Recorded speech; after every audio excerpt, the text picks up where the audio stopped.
Welcome to Sandown for the first round of this year's Australian Touring Car Championship. ABC Sport will be following the touring cars across the nation this year, bringing you all 7 rounds starting today and culminating in July at Adelaide International Raceway. And what a fight it should be for championship honours in 1984.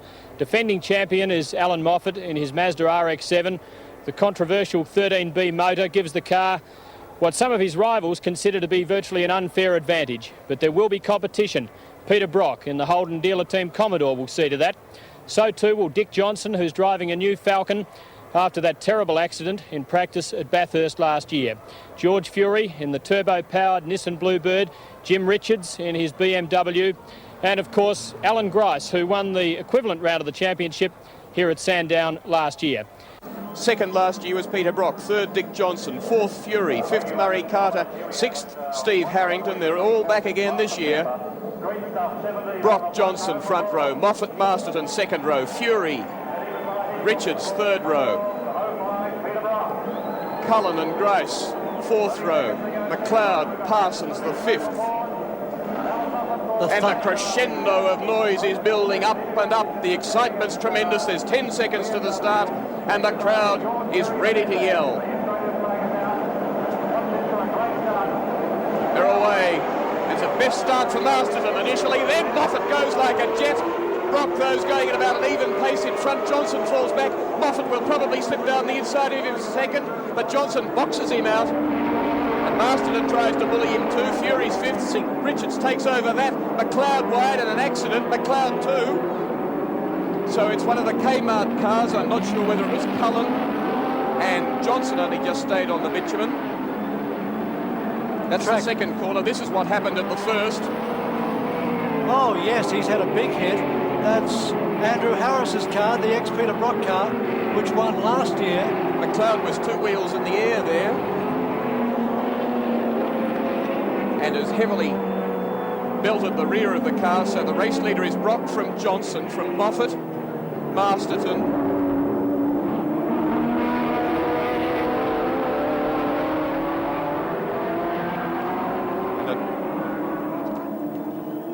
and I think it's Warren Cullen, in fact, who's had the accident down there in the Kmart car. No, it's Harris. Well, that front part was the accident before he had the second accident. Down the front straight. Brock's lead, 1.6 seconds. Can you believe it? Brock from Johnson, from Moffat, from Masterton, from Richards. From Grice on the inside of Richards. And then Fury trying to come up the inside of Grice into the braking area. And got him, I reckon. Fury, is he the next one we see? He is. And Richards well placed too to go down the inside of him. It's David Parsons heading another pack further back.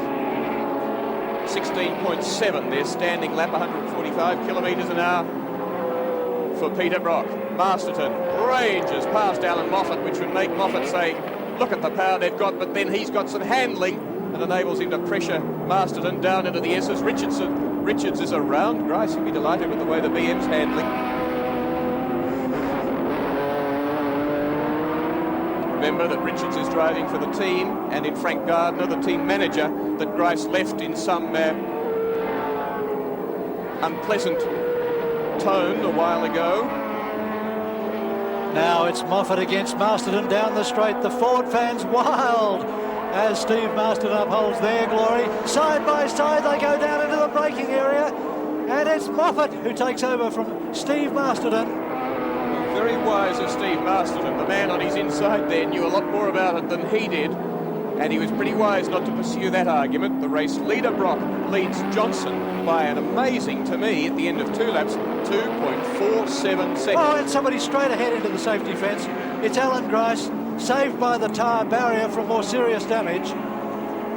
Alan Grice on a lease of the car for 2 laps. You can see the door was still able to be opened, so it stayed pretty rigid in the passenger compartment.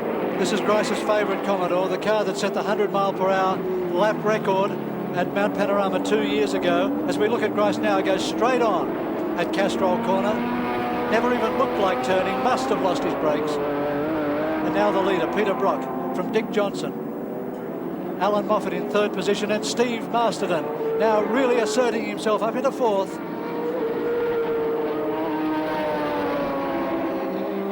Jim Richards back in fifth position, sliding the BMW all over the track. Brock's lead over Johnson is 3 seconds. Moffat third, Masterton fourth. And Brock would be revelling in this. A good clear run out at the front of the field. Build a buffer. Look after your tyres.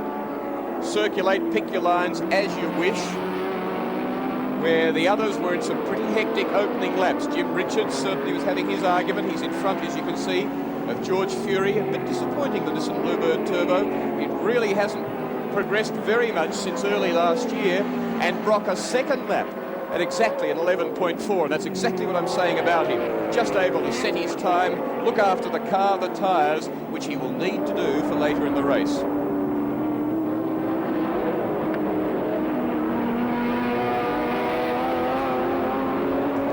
Moffat very defensive of his 13B engine yesterday during practice, claiming that it just doesn't give him the horsepower that people say it does. He claims that most people reckon he's got an F111 engine underneath there, when in fact he can almost not, as David Parsons goes off in the S's. Parsons brought into the Peter Jansen car at the very last moment, having retired his own vehicle, which was bent rather severely last year on a couple of occasions.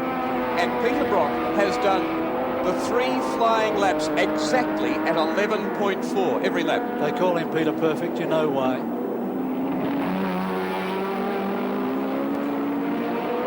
Furious start to the race, and the green car, I'm a little bit surprised, Dick Johnson, that he's not arguing with Brock, although he says we need a little bit of time for development. It only hit the track not much more than a week ago, and there's still some sorting to come, and we know what has to be done. Wayne Eckersley particularly in charge regarding spring and damper rates and so on, but this man's got the sorting done well. He's finding his way as smoothly as he can through the traffic. Jump hard on the brakes or alter lines suddenly. Masterton too doing a shrewd job. He'd be very wise to sit in behind Alan Moffat if he can, try and stick with him, see what he does and how he does it, and if his car's still in good shape later on, then to have an attack. But very sensible of him not to try and argue with Moffat at this stage. Dick Johnson acting like a taxi driver in Swanston Street at 5 o'clock on any given afternoon. Still fifth, Richards, moving away from sixth place, Hungarian-born George Fury. But there are the leading 3.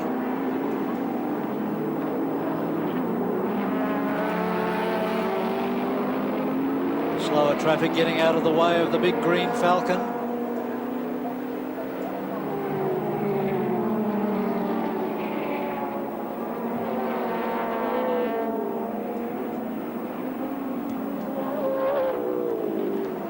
Peter Brock has dropped to a 12.4. So he's added a second to his lap time in that last lap.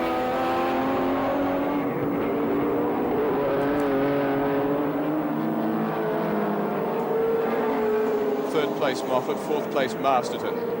Johnson, and there 39, just recovering from the spin, John Bundy, Mazda RX-7. 21, John Lusty's car parked off the track on the straight. Masterton, is he getting smoky? Yes, Masterton, I think, starting to overheat. And he's pulling in to give his pit crew a look at what's happening at the front end of the motor car. So Steve Masterton starting to fall out of it. Will go to the pits at the end of this lap fairly certainly. Bad luck for him. He was well placed there. Brings Richards to fourth. Fury to fifth. And Fury right behind Richards now. It doesn't yet. Fury right behind Richards. There it is.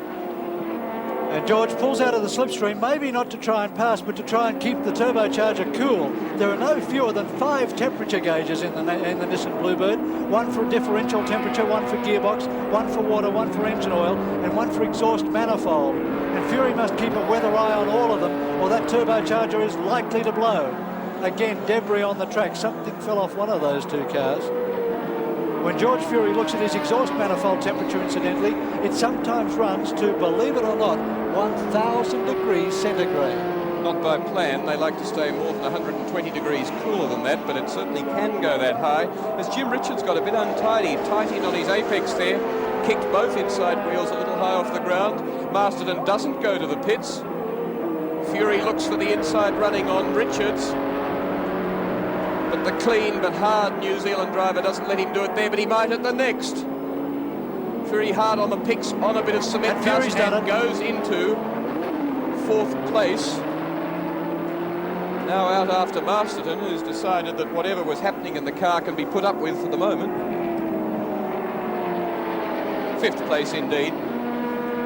But then Richards comes again and takes Masterton, as Masterton really starts to flag. There's Moffat. Not far behind Johnson, and it's a 26-lap race. And they're only on their 8th. Fury doing constant wheel work to keep the car exiting smoothly as he flows into the outside of the track. There you see the field. Brock, the second of the cars in the foreground. 2-lapped cars, then Johnson, then Moffat. 6.2 seconds the gap from Brock back to Dick Johnson. Johnson starting to slide the motor car around. 12.6. Dick's crew tell him he's just done the previous lap. Oh, and look at him snap on the opposite lock. And then further back, Steve Harrington in car 4 on the inside. Arguing with Jim Keogh in car 12 on the outside, and is going to do it. Harrington, he was Alan Grice's teammate last year and learned a lot from the wily and experienced Grice, including how to get across there and make it very hard for anyone to get through, as Keogh now gets everything locked up trying to pass him. And Keogh didn't profit at all by that. That was silly. And Warren Cullen tucks in and has a crack at him as well. And Masterton goes to the pits. Disappointment for young Steve. That really was a very good effort on his part.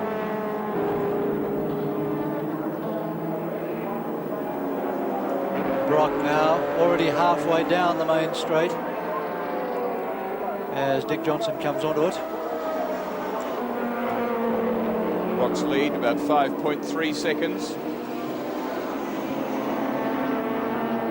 over Johnson, and Brock out on his 13th lap. Half race distance at the end of this lap in a 26-lap race. Moffat still holding 3rd, now 4th. Fury 5th, Richards, and the Colt is nearly gone. Ian Burrell in the Colt Mirage. Well, you've always got to give it a go, haven't you? Yes, a short moment of heroism. If you try to follow the leaders through. The old fallacy that the little cars are quicker through the corners than the big cars. It's not quite right, as Burrell just showed. And this is 4th and 5th place argument renewed as Richards hauls in Fury. Remembers that he was run wide at the corner onto the back straight a lap ago and wants 4th place back.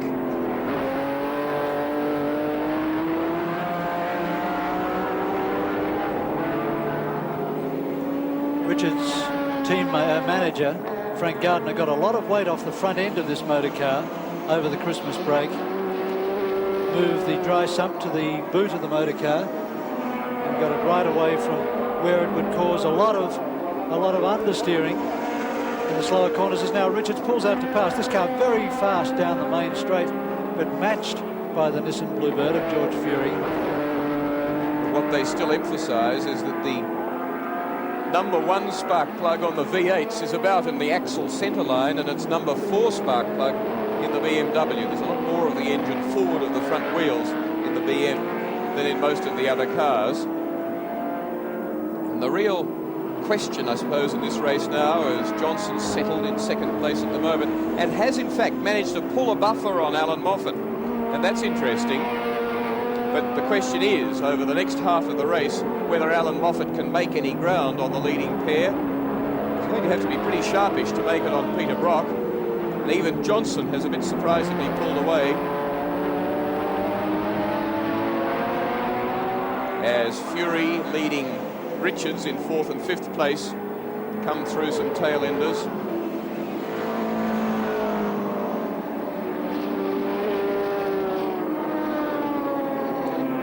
Richards using all the track this time for a big slingshot down the straight, up into 5th gear. And balked by a slower car. Richards very determined to repass Fury. Peter Brock leads Johnson by 7.6 seconds, who leads Alan Moffat by 4.6, so it's a total of 12.2.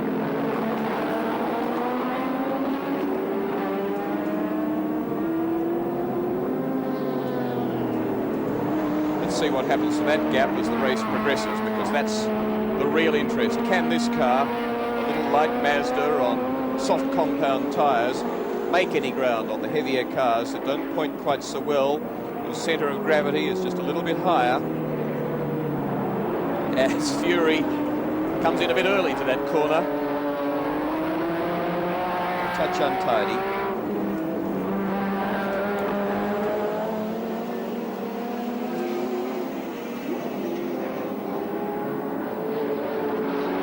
Last year, Fury came second in the Australian Touring Car Championship without winning a race. He claimed 2 seconds, a third, 3/4 and a 5th.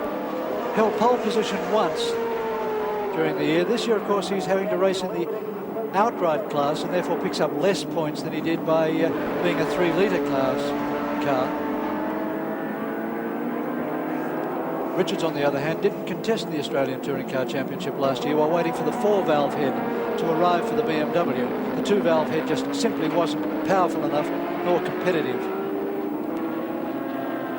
The 4-valve head, incidentally, gives him about an extra 80 horsepower.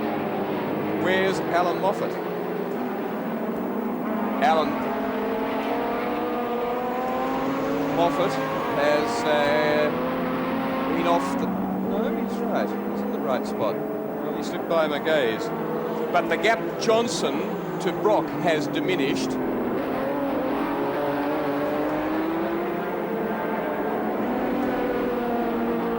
Come from 7.6 to 6.8.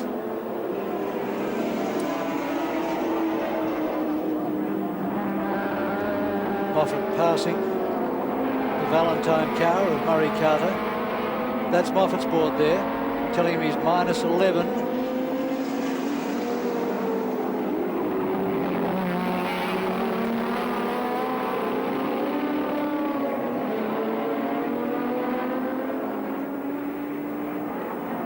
Brock went straight back out to a 7.7 second advantage again over Dick Johnson.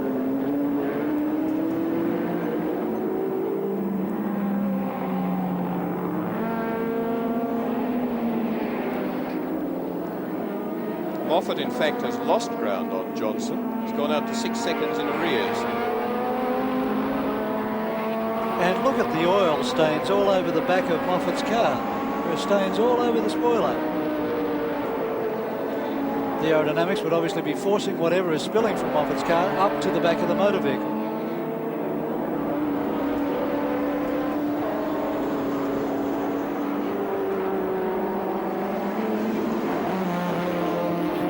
Peter Brock in the lead. He and Larry Perkins and John Harvey have worked hard over the off-season. They've done a lot of tyre testing with Dunlop and Avon and have chosen to run on Dunlops today. They've been looking for minute advantages. They've done a lot of suspension work on the motor car, looking to make the car lighter to handle. And even as late as yesterday afternoon in practice, they were still experimenting, looking for the very best balance between the front and rear of the motor car. Real interest as Peter Brock looks to have this round one of the 1984 Touring Car Championship fairly well within his grasp is that he will not be doing 2 rounds of the championship as we look at third place Moffat, because he is definitely going to drive as we look again at the oil stains on the left rear of the car. It's not right. Doesn't normally travel like that. Moffat has some sort of mechanical problem. Peter Brock will do the Le Mans 24-hour race in a top Porsche 956 twin turbo car. So in June he'll also do the Silverstone race before that. So when the Queensland rounds, Lakeside and Surfers are being held, Peter Brock will be in England and France, hitting speeds up to 370 kilometres an hour and averaging around 200 kilometres an hour at the Le Mans 24-hour race, as we see Moffat's crew telling him he's 14 seconds in arrears. And that's 3 seconds down on the last lap.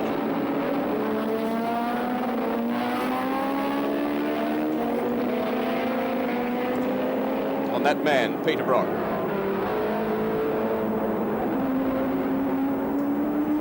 Dick Johnson is obviously going to develop this car very well in the next couple of rounds. He has some very top people with him. Wayne Eckersley, former Formula One mechanic with Alan Jones. And George Shepherd, formerly with the Holden dealer team. On their 19th lap in a 26-lap race, and behind Peter Brock, Dick Johnson, Alan Moffat is still 15, George Fury 31, Jim Richards 8, Warren Cullen 12, Jim Keogh 10, Rusty French, and number 3, Peter Jansen's car, David Parsons. And here comes Richards down the inside on George Fury into the braking area. A slower car in the way, and Richards has got it. He's taken over from George Fury. And goes round the outside of Mike Emery. Fury now fights back, coming up into Castrol corner, and he's got it on the inside.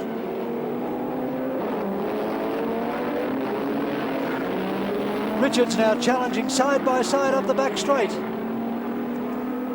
390 horsepower from the inline 6-cylinder engine, but revving to about 8,000 odd revs, where Fury with the boosted turbo in the Nissan Bluebird does less revs, but gets the thing a lot of torque from the turbo boost, but only about 300 horsepower.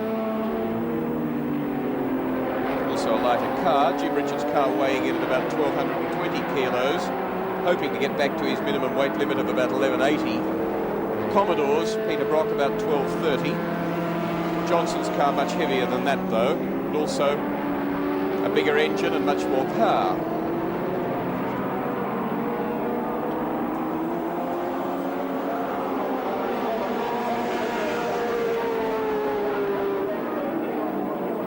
Positions after 20 laps, you can see Brock by a country mile from Dick Johnson, with Alan Moffat limping in third position. Mind you, limping pretty quickly. Flames from the BMW.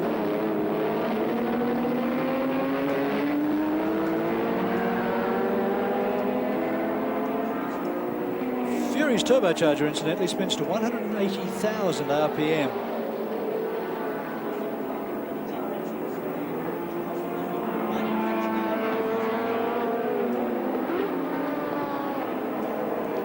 Interesting to ponder whether Jim Richards and George Fury might be able to catch Alan Moffat in the latter part of the race. It won't be by virtue of their own lap times, but by virtue of Moffat running into further problems as they come up to lap Murray Carter.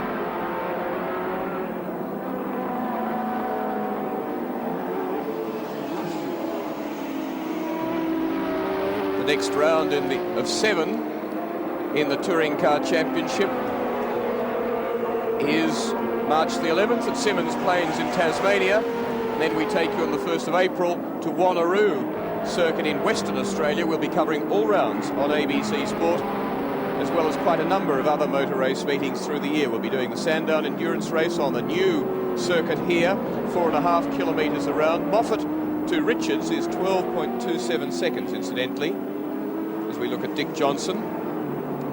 We'll be covering a number of motorcycle meetings as well. So a lot of top motorsport ahead of you this year on ABC TV.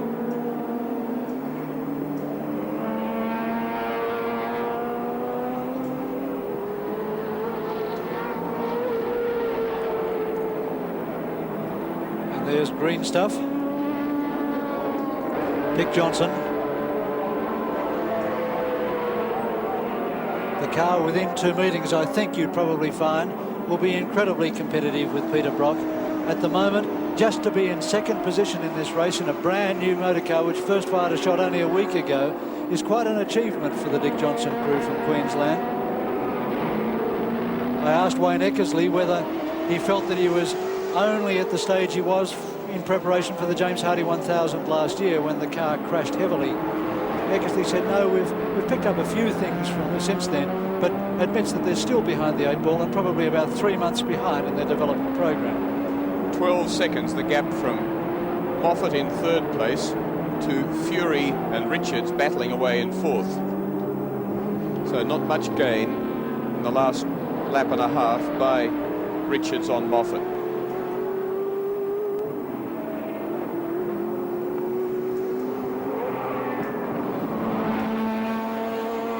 Moffat failed to finish this round of the Australian Touring Car Championship last year with rear axle problems after getting involved in a braking duel, but still went on to win the Australian Touring Car Championship. 166 points with 4 wins, a second, a third, and only 1 failure to finish here at Sandown. There's our friend in the little Colt again. Oh, and this time he's hurt it. Ian Burrell in the Colt Mirage. It's parked at a fairly precarious position on the track at the moment, and the officials and the driver fairly wisely decide to abandon it, but they've got to get it out of there before the faster cars come through again. Richards due, the next car.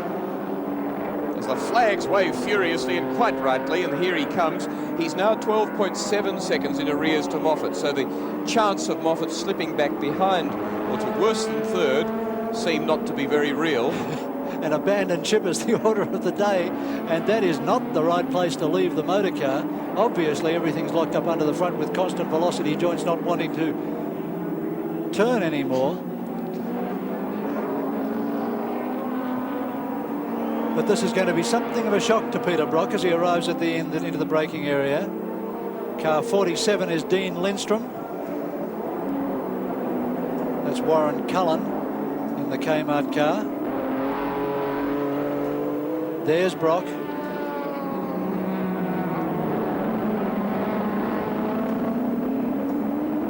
Passing Jim Keogh. Johnson has pulled out to 11.14 seconds on Moffat, who has an even greater lead over Richards, who's now pulled out about a second on Fury. 12.26 seconds back to Richards and about a second to Fury. Johnson says thank you as he goes through the slow traffic.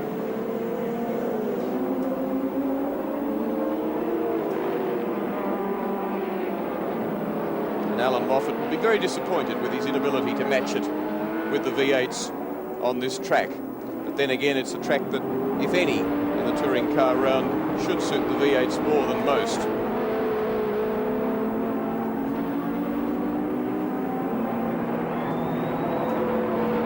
Nevertheless, he was able to cut and thrust and argue about the lead last year, Alan Moffat, as Peter Brock goes out on his final lap now, cruises out to the new exit point for the Yellow Terra corner, and is now less than 2 kilometres from victory in round 1 of the Australian Touring Car Championship, the 25th year in which it's been conducted. It hasn't always been a series. It was last won by Peter Brock back in 1980.